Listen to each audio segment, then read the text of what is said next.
All right, good Sunday evening, everybody. Welcome back to the channel. This is Lady Nika in with another episode review of The Real Housewives of Atlanta, season 13, episode 3, entitled 10/10/2020.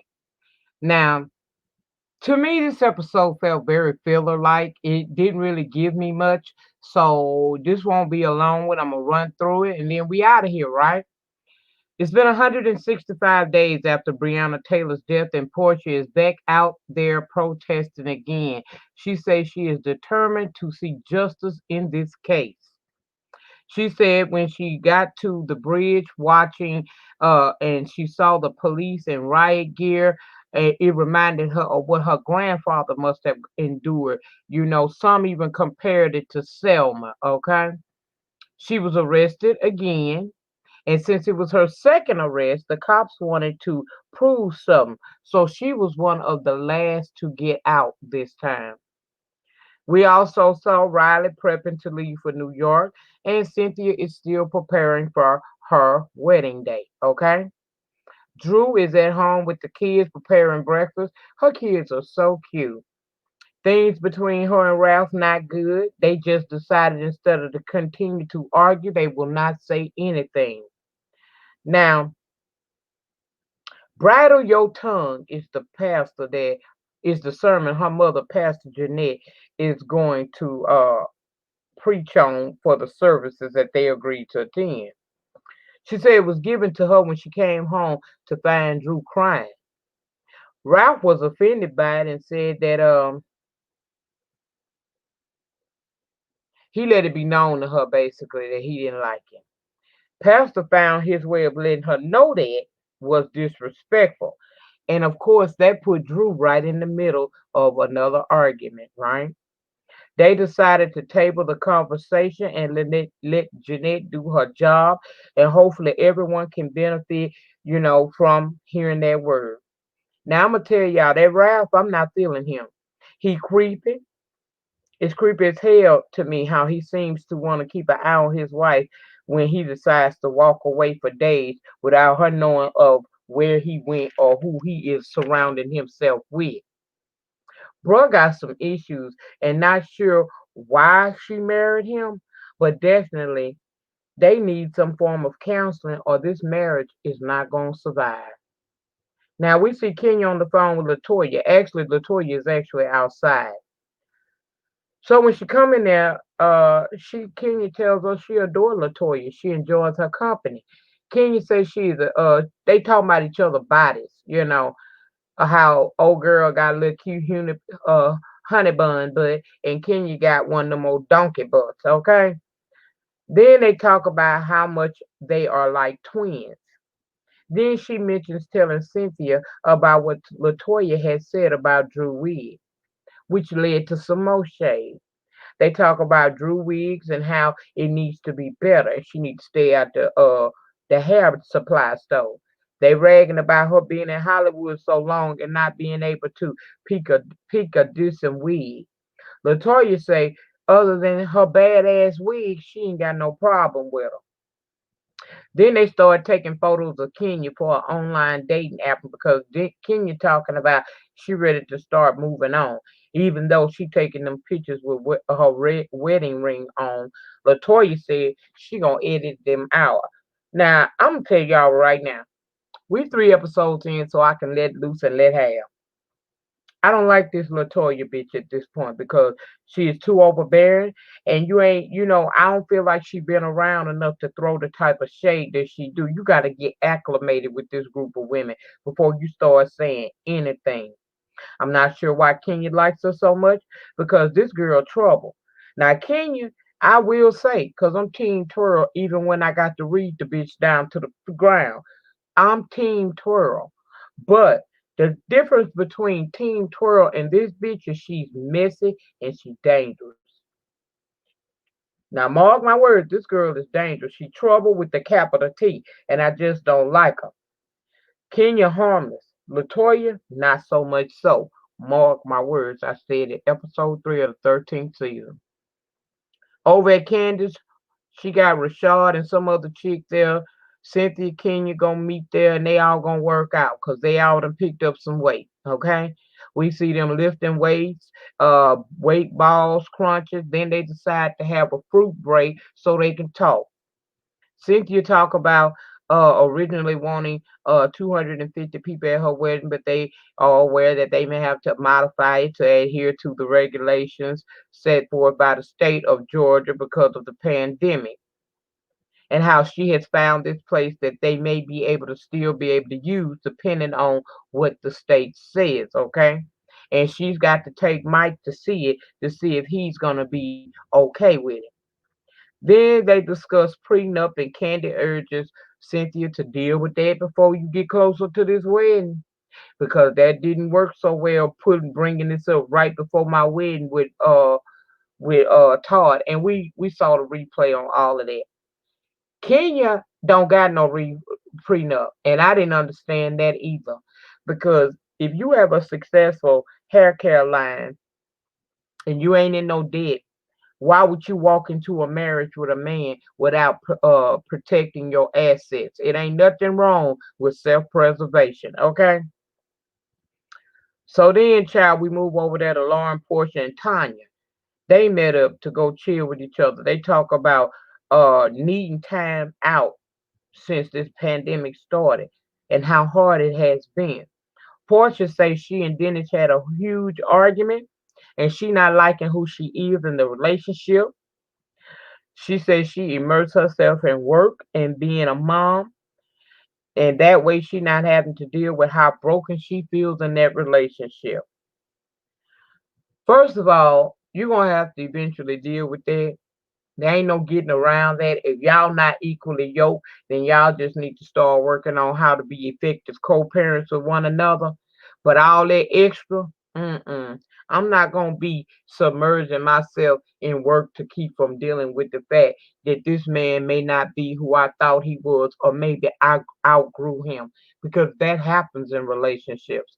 Portia not the same woman she was when she met Dennis. He has to understand that. And with her change, with her walking in her purpose, it may take her in a different direction that he can't go in. That's not a bad thing, but it's better to deal with it up front and head on than trying to play the role and then stay with this man and eventually it erupts. I wouldn't do it. And I got a question. Tanya must be a friend of the show now. But I could have swore I read somewhere down there on one of them blogs or heard it said that she was done with the show. So y'all let me know down below. Is she done with the show? Then we head over to Portia's friend Pauline's house.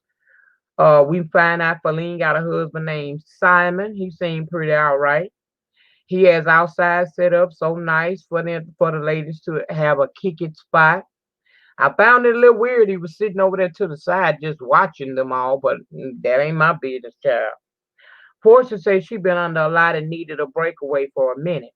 They decided to do hookah, child. They was setting the hookahs up, doing the piercing with the earrings and all of that. Then we get into a conversation about WAP and how you supposed to have a WAP, but when a man get in the WAP, he ain't supposed to fall up in there and damn near deep sea dive and drown. Okay, so we did that. Okay, they we see them throwing each other in the pool and having drinks to celebrate. Maybe the new year will be better than this year, and I was here for it. Then they talk about Portia arrest while peacefully protesting. She admits that afterwards she cried so hard. Feline says being from the South, she used to it. Then they discuss the trauma, they all felt surrounding George Floyd's unfortunate death, right? Portia says she realized folks really need to realize the trauma black people are feeling right now. And she's dedicated to doing her part to fight for justice and educating her people. And I said, good job. I am really feeling the woman that Portia has come into. I have given Portia so much grief for many a season because I felt like for her to be the granddaughter of a civil rights activist, she should be more aware of what's going on in the world. I felt like she was like that, that Dixie blonde that just never gets it. And to see her mature so much into becoming the woman that she is becoming now is very refreshing. And I have nothing but respect to give for her for that. Now let's go over to Drew's house because this was she turning left. She asking Ralph about taking some boxes downstairs because they moving to a new home. In fact, the new home is around the corner, but it's spacious, and that's what she wants. Now, for those of you who watched tonight's episode, did y'all notice that he kind of didn't even want her to be a part of the process of closing on their new home? Like he doesn't want to see the value in them working together as a team on a new home that they both will live in. He wants to write the process down for her and she not be actively involved, just pack and be prepared. And that's not easy to stand down when she has had to take care of herself so long. It's nice that you got a man that want to do for you, but that's not easy when you used to being independent and making all the decisions. So instead of making her feel like you trying to devalue her, I feel like you should have been listening to her and very much so putting her involved in this situation. She not the damsel in distress that don't need that needs some man to come and save her. That is your wife, your lifelong partner. And if you want her to continue to be there, then you need to get up out of yourself and allow your wife to be what it is that she's supposed to be, your partner. Okay? Why he treat her like the help and not his partner, I don't know. She not the type to just sit there and wait on him to tell her when they gonna move and what she needs to do. She wants to be equally involved because her equal involvement provides her with the security that she needs. Okay? She's not a submissive, clueless housewife, and he needs to respect that, or he will eventually lose her to his own insecurities. We're about inclusion, Ralph, not exclusion. Okay? He want to tell her what part of the team she should play, and she realized that they need to do something about that if they're gonna be a good representation for their family and for the betterment of their marriage. She's telling him that she has set up an appointment with a counselor, and he said, did she already speak to her? Well, hell yeah, she had to speak to her in order for her to tell the woman what their concerns are. He's trying to shoot that down already because he feel like if she's spoken with the counselor, then the counselor already has a prejudgment of him, and that's just not the case. But you do got to tell them what your issues are in order for them to be able to tell you whether or not they can be of help to you in your marriage, in your problems. Oh, I don't like him. Mike and Cynthia arrived to meet up with Amanda and coordinate the wedding planners, the venue that she's choosing. She got Mel coming so that they can finalize some things. Mel and Mike apparently get along, and she hoping Mel will put Mike at ease about wanting to move the wedding to this venue. Well, they talk about having an aerialist up there swinging around and carrying on. She gave him a rundown of how things will go and then shows him the actual spot outside where they would be married to allow them to have the guests that she wants there. They discuss what happened if restrictions come and they can't do that at that spot. He wants reassurance that they gonna still get married on 10-10-20 regardless, and she said she don't know about that. She is proposing a plan B or C if necessary, and he ain't feeling it. He feel like she excited about the type of wedding that she's having and not so much the wedding, okay? Being married to the man of her supposed dreams on that day. She feels like Mel and Mike not getting it, so she kind of walk off a bit upset. I get she want a do over from her previous wedding, but if the circumstances are beyond your control, are interfering in you getting that, then you should still marry your man and plan for the wedding of your dreams after the pandemic is over. Don't change your date talking about maybe it's a sign. Mike want because if that was the case, then when they hid your marriage certificate back when you married Peter, was that not a sign? Come on, Cynthia. Mike wants to marry Cynthia. He values and loves her, and I understand him not wanting to, move the date because of the pandemic that they have no control over. And on the ride home, that's basically what he was saying. He said to her, She is his prize. The wedding is not so important to him. He also feels like she contradicts herself because one minute she say that she want to marry him whether it rains, storms, sleet, or snow on 10, 10, 20. But then when there could possibly be something that's going to interfere with that particular type of wedding she wants, she's saying otherwise. So he narrows it down and asks her, do you want to get married on 10, 10, 20? She says she don't know. And he said, say no more. My thing is this right here. Like I said, I get that Cynthia want this wedding and I'm here for it. But if you can't have that wedding because of a situation beyond any of y'all control, then go forth with your marriage. Because at the end of the day, it's not about the people that are there. It's about the coming together of you and the man that you love and the man that says he loves you standing before God professing to be there for each other to the day you die. It don't matter how many people you have there. It doesn't matter how elegant it is. If you can't have what you want, then you may do what you can and marry your man. And clearly she's done that because I've seen the wedding pictures on IG, but we're going to stay in real time with them right here. She needs to chill out with it. But that was all that I saw that I felt like talking about. If y'all seen something that y'all feel like I left out and you want to discuss it, the panel section, also known as the comments, are open to all to weigh in your thoughts and opinions. But that's all I have for this episode of The Real Housewives of Atlanta, Season 13, Episode 3. That's it. Okay? And in closing, as always, you do not have to be great to get started, but you have to get started to be great. And the depth of your struggle will determine the height of your success. In the meantime, in between time, y'all remember to like this video on your way out. Comment down below in the pan and let me know what your thoughts is. All opinions are welcome. Whether you agree or disagree, I'm open to hearing you.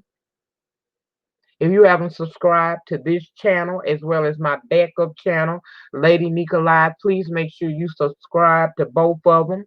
Once you sub to both, make sure you tap your notification bell button, set them to all, so that each and every time I drop a pre-recorded video or go live from either channel, you should get a notification and you can come over and join in the conversation. You guys have a great remainder to your Sunday night, a great start to your work week. Merry Christmas. And we will be back down here in the den for Christmas. So, for those of you who won't have family around you for Christmas, or you are mourning the loss of a loved one and just want to be around good company, please join me down here on Christmas Day.